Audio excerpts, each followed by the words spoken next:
भैया आपकी सरकार बदल दिए का जरूर। हाँ भैया तू सही कहा था, आपकी सरकार बदल देंगे। बतिया तो तू लाखों में एक कहा था, सरकार एकदम रद्दी हो गया है।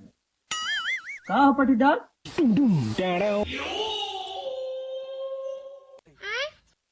तू तो 4 बजे रतिया में गया गैस भरा का मिली ना का बताई भैया, सुबह 4 बजे गवा और संझवा का ही गड़िया 3 बजे एक गाड़ी सिलेंडर और वह नेता मंत्री विधायक 10-10 12-12 ठी उठा ले गए। हम जैसे गरीबन के कोनो सुनवाई ना है, या को मिलबे न भा भैया।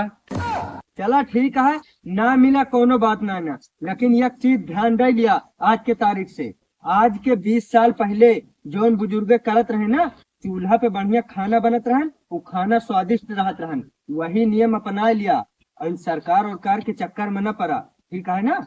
चला भैया, चला भैया।